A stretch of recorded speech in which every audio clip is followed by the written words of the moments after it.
Attention gamers. Previously on my attempt to overcome my League of Legends addiction by playing arguably the most addicting game ever, I sought to prove that the bigger they are the harder they fall before struggling to kill someone my own size.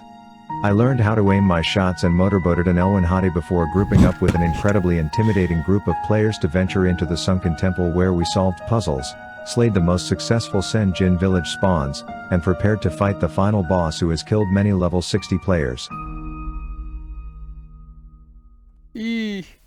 Whoops, did I make it seem like this fight was anything but a piss in the pond, because we actually smurfed on this shady Drake, and even though he did look my way at one point, it was when he was already past his prime health wise, so yeah, we slayed the shitter. I rocked the biggest damage wiener on the charts. Here's the loot for anyone who can't enjoy a boss fight without seeing it, and it's safe to say we sunk that temple. Anyways, I started to feel a bit lonely in this big beautiful world. It turns out I had far surpassed the average lifespan of most mouth breathers who play hardcore WoW, and I was feeling empty without someone to share this beautiful high-level scenery with. I craved human interaction, and anytime I saw another player I quickly rushed over to them, tried to steal their tag like a total dickhead, and then followed them around hoping to receive any attention from another player, but it turns out they were all just Chinese farming bots.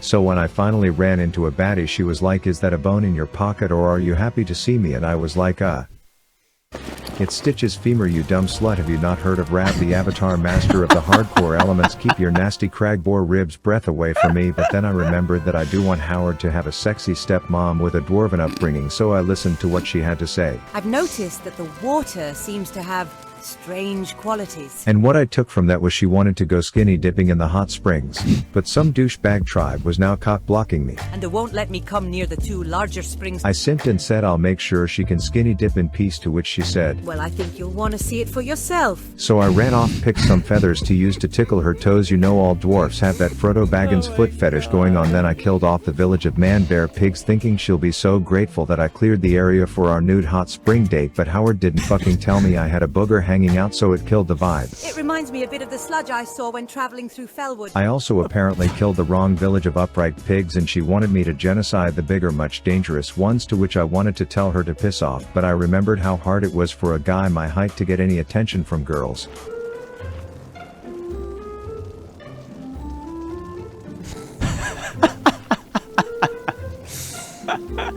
And considering any time they did acknowledge me, I wasn't exactly the best at flirting, so I went to the village of evolved man-bear pigs, where every fight felt like a raid boss. Only to come back to her and be like, "Is that a yellow question mark above your head, or are you just happy to see me?" And let's just say I was ready to get this butt-naked bath action on, but she was all like, "Oh babe, one more thing, I need you to ride Rebecca all the way into bumfuck Kalamazoo to scout out some zone full of mobs that will easily invert your asshole if they see you, and then I promise we can hot springs and chill." But when I finally get back from that week-long trip, she has the goddamn nerve to tell me this. "I'd wait until you are a bit stronger if I tell this bitch to go on the whatever podcast and talk about how her bad breath 4 out of 10 ass with the personality of a literal NPC needs a 6-foot man who makes 100 gold per hour and parses like Ompy. You're a broke boy, just say so. Then I shove some steroids in my ass just to show her what she's missing, and let Howard know his dad is gonna be no one's bitch. Thankfully I have some boys who know how to distract me from heartbreak.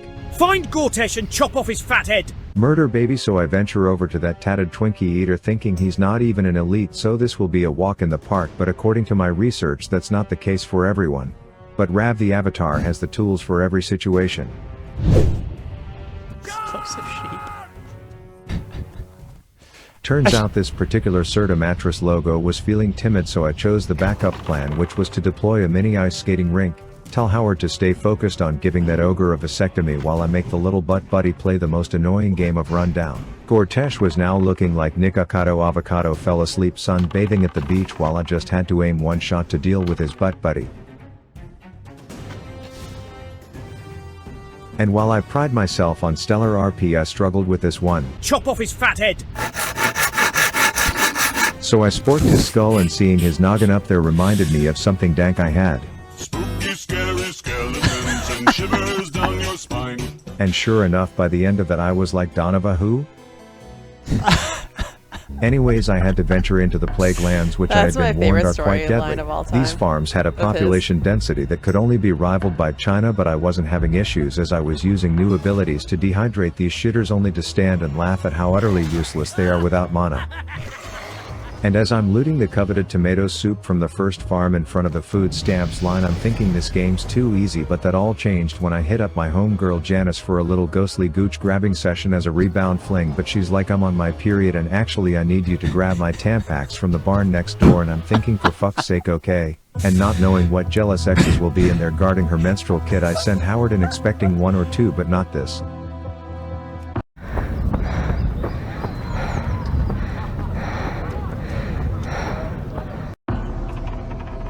Her menstrual kit. I didn't expect to get rear-ended by a blue skelly, but I wasn't going to let Howard die over just 4 mobs. This spawn was hyper and I had to run. To the left looked like a Kai Senate meet and greet, so I steered clear of that, and then I called Howard back knowing if I just left him there I'd get cancelled for racism, as we scrambled a bit and stayed alive, but these skeletons will apparently chase you all the way back to Coldridge Valley if you aren't careful, and that's when I realized this is when the game gets hard.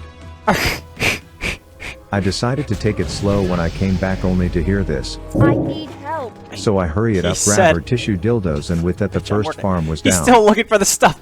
Look, I came back Howard only to leveled, hear he this. put ding on there. So I hurried up, grabbed her tissue dildos, and with that the first farm was down. Numero 2 was a bit different, as some guy was there making the rest of us look bad, but his name was sus as all fuck, so I had to do some policing. Sus. If you're not a bot, give me 10 gold. No. For help. Report it! That said, the mobs were still giving Howard infections to the point where every time I sat down to drink he would shit all over me, so I was like, okay, there's a porta potty around here, we will let you get it all out, only for me to realize it was occupied with someone moaning in there.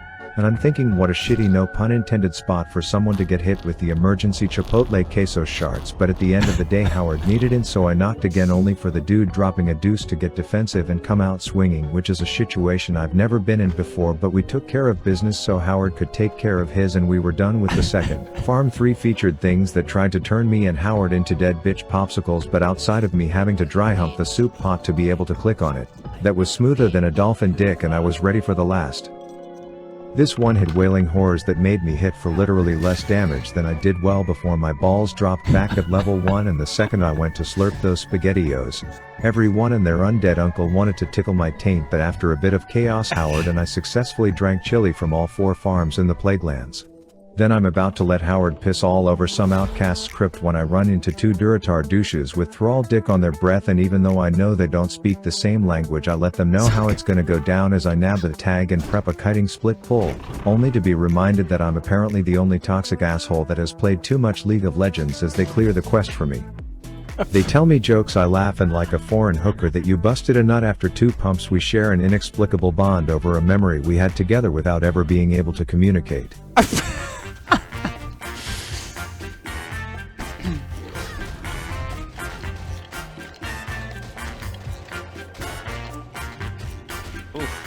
You're doing great. Anyways, a time fetish midget tells me she needs a yearbook from the local town hall, and all I will need to do is clear through the zone that killed one of our guild's best speed running hunters a few weeks back. How did... What? I thought, what's the worst that could happen, as the first mob I attacked turned into 4, as they apparently were all but fucking each other inside of one of their pixels, but luckily they were green. Howard was mean and this pole was clean, but little did I know of the dangers ahead.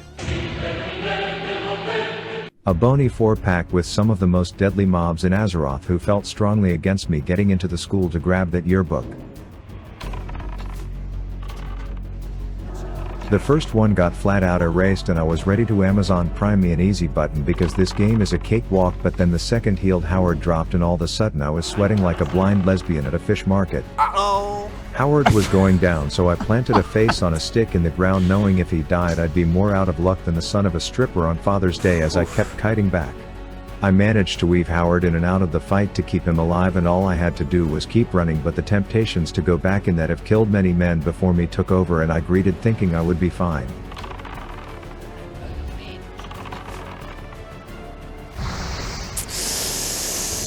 That's not. That's not good.